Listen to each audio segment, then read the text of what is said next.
It's now late August at the Willits Commonwealth Gardens. Harvest is underway, and it's been a successful first season.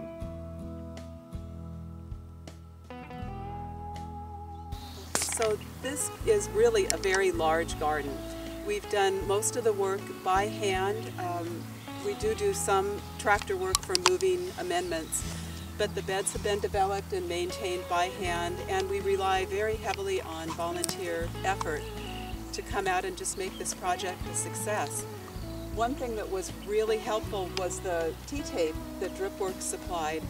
It cut down significantly on water use and saved us a tremendous amount of time over moving hoses and hand watering. And it also means we have to do a lot less weeding. Like I said earlier, the pathways are all set up to be accessible to people in wheelchairs, so they are very wide. And if we had overhead watering, we would be doing just a tremendous amount of hand weeding, and it's just not feasible to do that. The drip tape has really been great, and we've had a really uniform supply of water, so you can see how the plant growth has responded really well to that nice even watering that we've been able to give them. We're doing some other experimenting with different types of irrigation systems, and have some sprayers on carrot and beet beds, and that's doing a beautiful job of bringing those seedlings up very evenly. I'm really happy with the way the response that we're getting.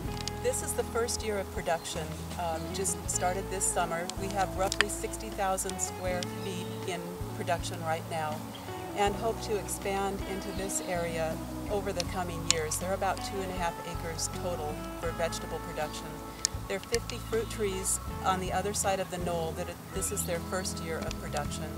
And we have a 3,000 square foot greenhouse that we can use for starts and also for some winter production. And the beds were developed kind of by the layering method. We were given donations of soil amendments and compost, and have layered that on top of the surface of the soil, and then put the drip lines on top and planted directly into the compost. So over time those will settle into place, and we'll leave them as permanent beds.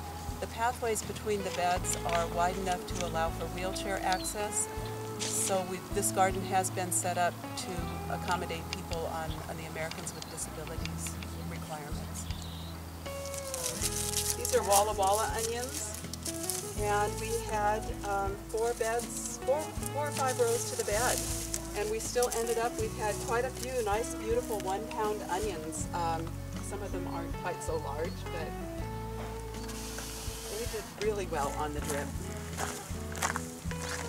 From the onset of the capital campaign to build a new hospital and medical campus here in Willits, the community has been tremendously supportive and involved. In particular of the garden, we've received large and small in-kind and monetary donations that show and communicate just how important this is to this community.